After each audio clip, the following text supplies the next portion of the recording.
welcome to Once Upon a Storybook. My name is Cynthia with Cynthia's Joyful Creations, and today we are going to look at another angel story from the book of In the Arms of Angels by Joan Wester Anderson. Today's story is titled The Day the Angels Drove. I just prayed for their guardian angels to pull them through. I knew they'd fight to the bitter end. A former coal miner, after 9 comrades were rescued from a mine cave in the Somerset County of Pennsylvania. As we've seen, many people work in jobs where angelic protection seems necessary. Cross-country truck drivers probably fall into that category, and Gail Backlund would agree. On a gorgeous spring day, Gail could feel the sun on her left arm as she pulled out of the truck yard in Tulsa, Oklahoma. Her assignment was a fairly routine day-and-a-half trip to Springfield, Illinois, hauling a load of corrosives in her 50-foot trailer. It was dangerous cargo, but Gail was a professional who had logged many miles and was well qualified for the job. There was an extra bonus today. Another driver, Tommy, was going to Springfield too, carrying the same cargo. It's always nice to have a buddy along on these jobs, Gail says. The time goes by much faster, and that person is always available should anything go wrong. Tommy was first out of the gate, and Gail was about 5 miles behind him on the road. Soon the two were talking on their CB radios and enjoying their day. As the big rigs turned onto a 2-lane highway, they began to build up speed. Eventually, both were traveling at more than 90 miles per hour. That speed was not unusual, Gail admits, because as a professional tractor-trailer driver, I normally drove at least 20 miles over the speed limit. Even though it was a dangerous speed, I felt that I could handle any situation that might occur. The first 2 hours on the road passed without incident. Gail appreciated the weather. In earlier days, she might have said a small prayer thanks to God for loving her and keeping her safe. But life had handed Gail some blows, and although she had been raised a Christian, those days were over. I believed that God existed, but that He did not care about me. I had given up the church, and I had put God behind me.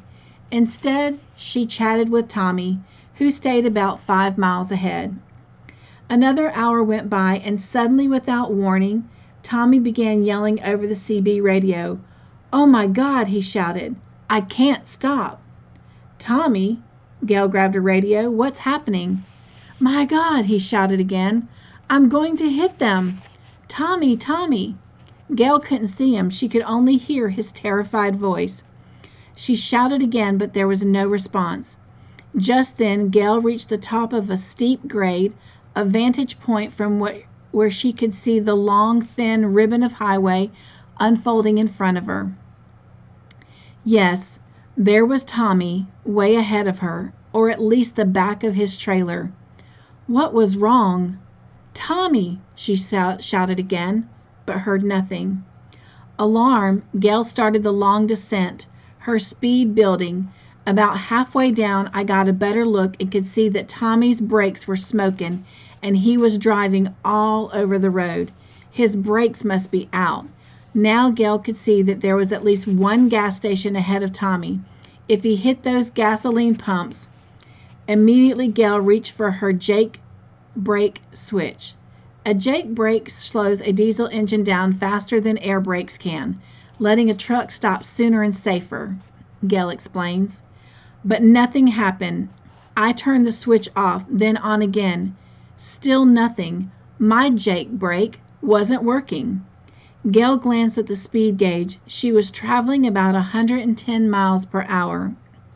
As she looked ahead, she realized there was not one but 2 gas stations, one on either side of the road.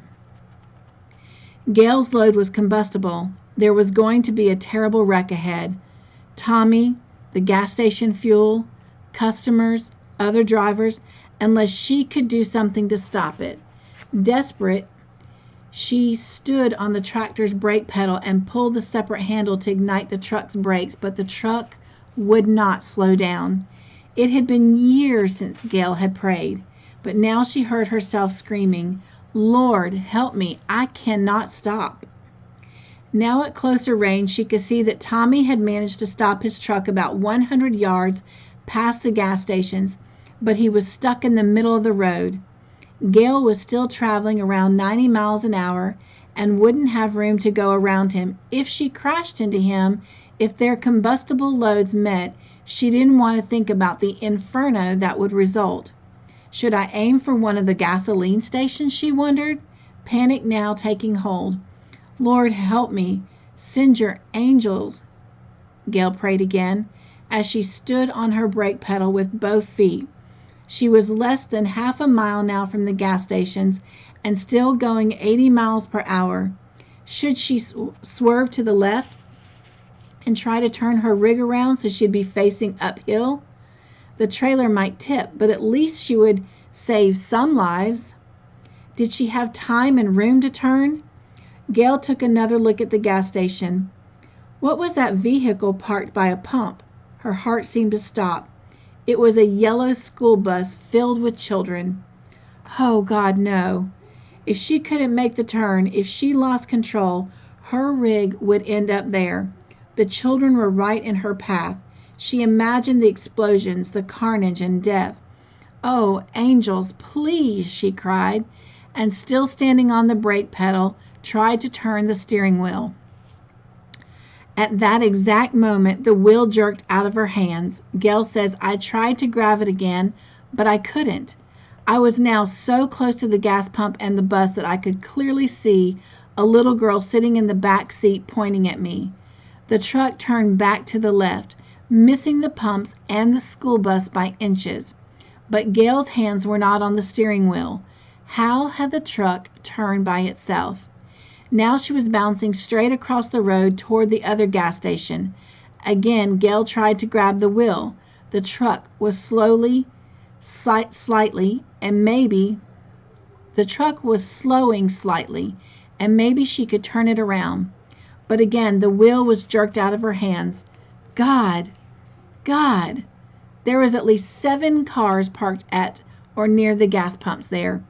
Get out of the way! Gail screamed at the people. You're going to get blown up. As she got closer, she realized that no one was moving. They were all standing in place, a few even holding gas hoses. Some had their heads bowed as if they were praying. Others were just looking at me, their faces stunned. It made no sense. But again, Gail seemed unable to take the wheel. Watching helplessly, Gail saw her truck begin to turn by itself. It was as if someone else was driving. I looked out the front windshield, but I couldn't see anything. Something seemed to be blocking my view. She felt the presence of unseen hands holding the steering wheel, maneuvering it away from danger. Then Gail could see again. Somehow her rig had passed the second station without mishap. But she was not safe yet. Looming ahead of her was the ditch, running along the side of the road. If the truck lurched into the ditch, it would probably turn over and spill its contents. Yet unbelievingly, the truck turned again away from the road's edge. It was then I realized what was happening, Gail says. Angels were driving my truck. I had nothing to fear because I was in the hands of the messengers from God. Tommy's rig loomed in front of her now, the final obstacle on what was becoming a miracle journey. Lord, Gail prayed, stop me now. The truck came to a complete stop just 2 feet from Tommy's bumper. In shock, Gail climbed out of her cab and knelt on the ground in thanks. Then as she looked up, she gasped, Angels! Angels all around her. They emerged from my truck and came closer to where I was kneeling. I could only see their shadows, but they were the most beautiful beings. She felt as if the whole of heaven was there, surrounding everyone for miles around. Bits of Psalms 23 came to her mind from an earlier time. Yea, though I walk through the valley of the shadow of death, I will fear no evil. For the first time in years, she praised the Lord. Gradually, she realized that she was not the only one kneeling on the side of the two-lane highway. At least 50 people had assembled there, gas station customers and the children from the school bus, all kneeling and praying, and Tommy was right beside me, praying louder than anyone. Tommy had never believed in God, not until that day. The entire group, strangers to one another, sang in thanksgiving. It was an amazing moment, one that would be difficult to explain later to those who hadn't been there to witness it. Gradually and quietly, people got up, drifted to their cars, and drove off, some still dazed. Gail, Tommy, and the little girl from the school bus were the last at the scene. I noticed that the girl was staring at my truck cab and waving, Gail says. I guess that she was seeing the angels. Gail put her arm around the child and walked with her back to the bus. The driver had come out to look for her. That was the finest piece of driving I ever saw, he said to Gail. The child knew better. It was the angels. Everyone knows they're the best drivers in the whole world. Angelic appearances are not usually charted on a truck driver's log when a run has ended, but this event is written in Gail's heart, where she can remember it at will. She knows now that although we forget about God, He will never forget about us. She praises Him daily and gives thanks. Wow, what a beautiful story. Well, I hope you enjoyed that story of Gail and angels taking over her truck and driving it and keeping everyone safe. Well, this has been Once Upon a Storybook with Cynthia, with Cynthia's Joyful Creations. And if you enjoyed this story, please be sure and give this video a thumbs up. And don't forget to come back and check us out next Tuesday for another angel story. Take care, everyone, and be joyful. And I will see you next Tuesday for Once Upon a Storybook. Bye.